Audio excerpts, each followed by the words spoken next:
Have you ever sat and thought about how many total words of terms of service contracts you have bound yourself and possibly your ancestors to? I've been thinking about it. I bought a TV, like just a little monitor to do work on a while back, and I had to sign all these terms of service to get it. I bought a game where you go to like Mad Max planet in space and you shoot like mean mutant monsters and stuff. I had to accept the I had to make a contract with them that I had to agree to with my name. The name that was handed down to me by my ancestors who carefully cared for it and curated it through the generations so that now I would have it. The name that I currently bear the torch of, for better or for worse, the name I will hand off. I had to put that name on my agreement to play a space video game where I shoot purple plasma guns at space monsters. That's a lot of terms of service contracting that I have done.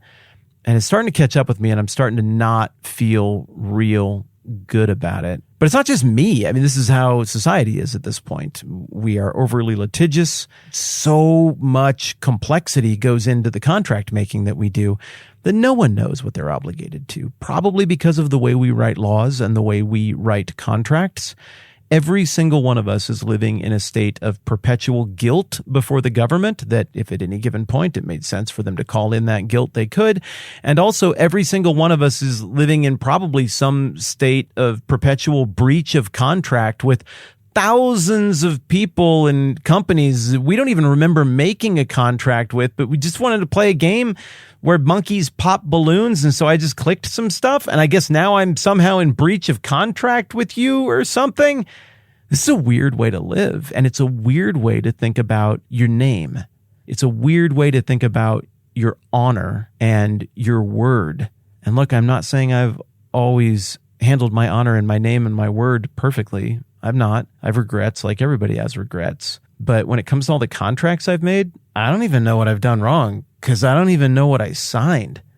That's weird. Contracts used to be much simpler. We see that in the Bible. The idea of a business contract, it's usually pretty simple when you encounter something alluding to that in the Bible. The kind of contracts that we have on record from back in this time. Remember, we've got bajillions of carved clay shard contracts from Persian archives that we've dug up. We only know what a small fraction of them even say. There's that many that we haven't even had time to go through all of them yet. But the time that it takes to go through them is because there are so many, not because they're so complex. They're very simple when you see them. Party A will deliver Party B this much grain in exchange for this much thing. It's really basically it. Maybe there's one more clause for what happens if one party or the other doesn't do it. Usually that's how ancient contracts work. You have a positive clause, you have a negative clause. Now our contracts, I don't even know what the clauses are. There's so many stipulations and weird things that are beyond the comprehension of any normal person. So where do we see those simple contracts make their way forward into life today? I do think we still see it in a couple of places. One is the very basic of exchange. I go to a lemonade stand. It's $1 for a thing of lemonade. I give them $1. They give me the lemonade. We didn't make a contract, but we made a deal. We have an accord. You sell your car on Facebook for $3,000. They give you $3,000. You write a bill of sale on a sheet of white paper that says, I sold my car to so-and-so. Here's the VIN number. It was $3,000. They take the vehicle. You take the money. You give them the title. It's just over. It's that simple. But the place where I think we most see a deal articulated the way it was in the ancient world, the way it was in the time of Nehemiah, is when you go to a wedding. Weddings are the place where the ancient idea, not just of the contract, I guess there's a contract involved, but where the ancient idea of a covenant lives on. As I'm recording this, I'm a couple days away from performing a wedding for two people I care about very much. I'm so excited about this.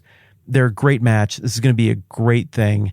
I think they're going to have amazing kids someday. I think they're going to be great parents. I'm just super, super honored to get to be a part of this thing, to put my blessing and stamp of approval on it, to officiate the ceremony, the covenant ceremony. But whenever I do a wedding, which is one of my favorite things that I get to do in life, I spend a lot of time with the couple beforehand talking about all the things that go with marriage and trying to set them up for success and helping them ask good questions of each other and have expectations that both parties know and all of that stuff. But one of the things we talk about a ton is just the nature of a covenant.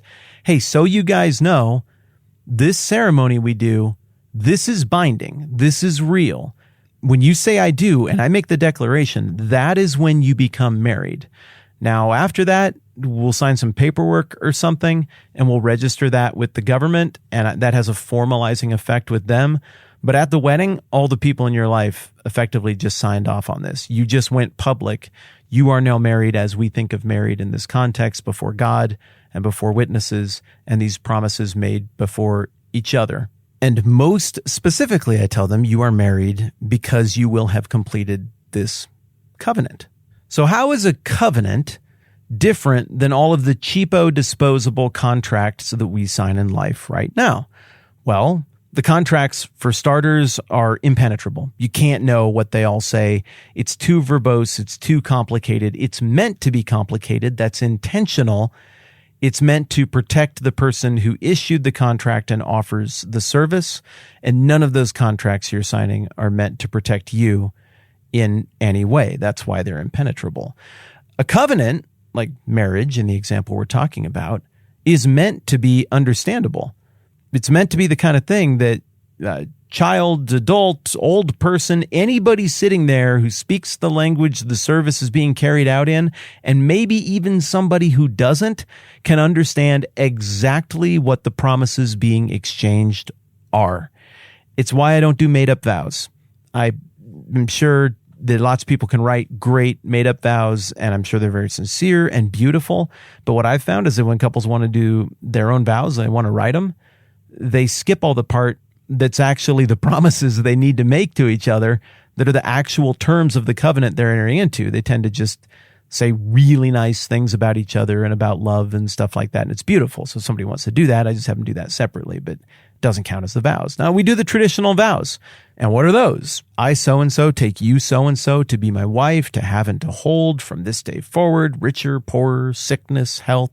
And I promise to be faithful to you until death parts us.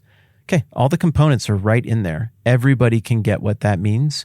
Everybody knows the deal they just made when they both say this to each other. And then I like to do the ring vow as well when I have one slide the ring onto the other's finger. And that is, with this ring I thee wed, where it always is a symbol of our love and affection. And by the time we get to that point, we're at the more or less the end of the ceremony. The parents, living parents who are in people's lives, they've been honored. They've walked in. I'm very into the dad walks the bride down the aisle, if that is a feasible option. And the dad stands there with his daughter, and I ask the question, who's here to give this woman away in marriage? And then he answers as is appropriate, his mother and I, or whatever makes sense given their circumstances. But if possible, he's there. And then I like to have him literally take his daughter's hand and place it in the hand of the groom. So we've covered all of that. The family is signing off on this. The witnesses are signing off on this. There's 4 or 5 people up there who've known the couple, helped them get to where they're going. They're standing up there fanned out in a way that displays all the relationships that are in play here. Everyone is buying into this. What we've come to when we get to the vows is everybody's vouching. Everybody's saying this is a good idea and I support it. I'm willing to be here for this, even stand up for this. Also, all of the relevant parties just heard those promises, and they're going to support this couple through good times and bad, rich or poor, sickness, health, all of that stuff with these vows, which can be difficult over the long haul of life. And so everyone understands what we're going for. Everyone is signing off on this. We've exchanged the very intentional, specific, timeless vows. We've exchanged a token of that love. And then if I'm officiating the thing, I will say something to the effect of, because of the work of God in your life, because of the provision and the grace of God, and because of the promises you have made here today, it is my great privilege to now pronounce you man and wife. You may kiss your bride. And then I introduce the couple by name. I'm not saying that I do weddings exactly the right way, or there's only one way to do it. What I'm saying is, do you see how markedly different the intentionality and meaning of that is versus I was pooping and I downloaded an app and I had to scroll to the bottom and click a thing because it wouldn't let me click accept because that was grayed out until I clicked that box that said I agree to all of your terms. They're just nothing alike. A covenant feels like a very foreign concept to you and me as we live in the age of litigious, verbose, stupid contract and law writing. But it is still a concept that we can conceive of because we see it in marriage, maybe a few other places in life as well. And we understand that a covenant is witnessed by a group of people. We're all buying into this. We all think it's a good idea. We're all here. We're sealing this together by standing up and saying, we vouch for this. We're making oaths before God and before each other. It is binding for time. And there is a positive thing. This is what we are trying to do. This is what we're going for. This is what I promise to you. I am dying to self. I am voluntarily laying down a whole bunch of my rights because I would rather hand those off to you and live in mutual submission to you, the person I love, and share life together. And we're going to use visuals and we're going to use all kinds of cues and ritual to make it clear this is when the thing happened and it's real. And everybody who wanted to complain about it had a chance to work through that. Everyone was given notice. It's even registered with the government in many countries. This is binding. This is real. This is a covenant. It's a public covenant, and it will change the course of this family, and it will change the course of history. It is a very big deal. Why are we talking about all of this stuff today? Well, it's to set up what we're going to do for the next few days as we work through the rest of Nehemiah chapter 10.